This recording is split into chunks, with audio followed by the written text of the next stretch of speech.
Hello everyone, welcome back. Jolene here from Bookworm Adventure Girl. To those who are new, thanks for checking out my channel. I have shared my countdown of the top 20 books of 2020 list, but now I am slowly getting around to sharing the best books of 2020 according to 10 genres.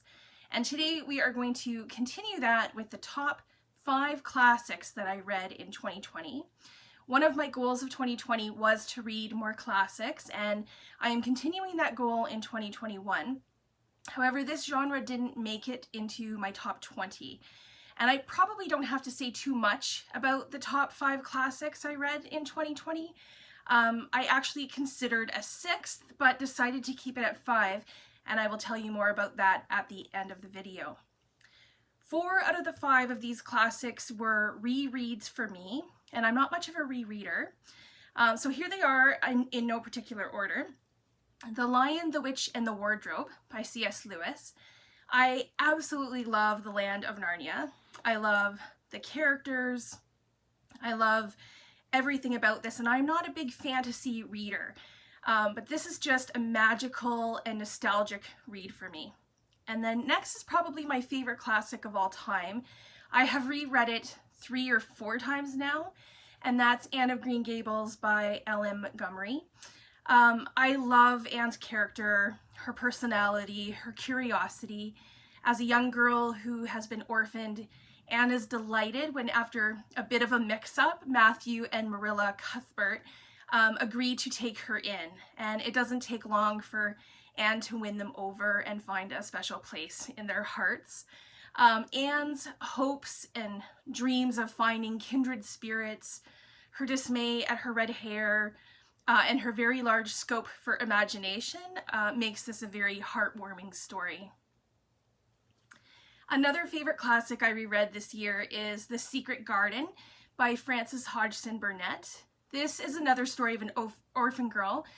Mary has to live with her uncle in England, and while she is exploring his mansion, she finds a hidden garden. And I love the character of Dickon. I think he's just a gentle soul.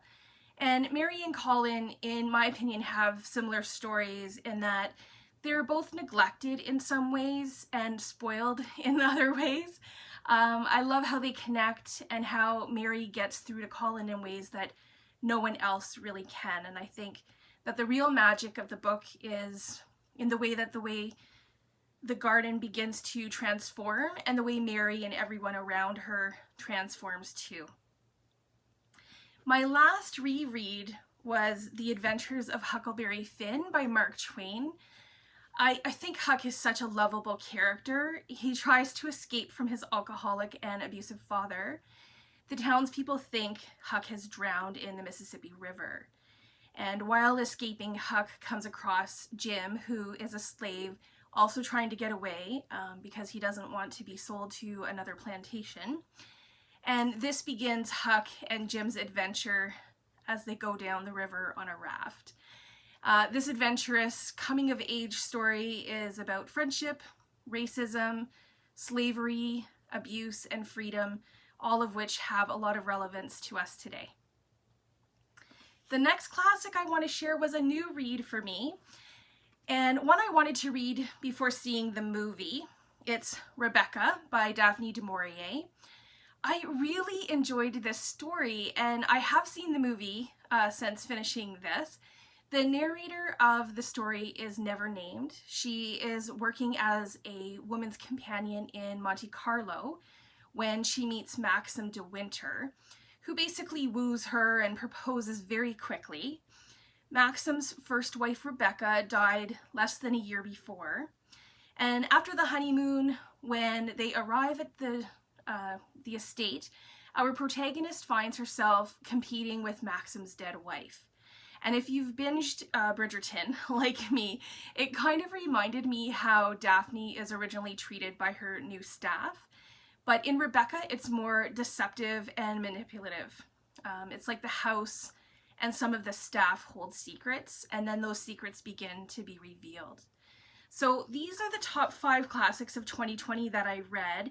And as I said, I'm looking forward to reading more classics this year. The one classic that almost made the list, but didn't quite get there, is Frankenstein by Mary Shelley. I read it for the first time this year, and I learned a lot from it. I did a whole video on that. And in fact, I was surprised at how much depth there is to this story, and it's quite sad. But when it came to reading enjoyability, I had to choose the other 5, and this one didn't quite have the same enjoyability factor for me. Please let me know what your favorite classic is, or what classics you would like to read in 2021. I look forward to chatting with you in the comments below. Thanks again for watching. I hope you have a wonderful day, and don't forget to make every day an adventure.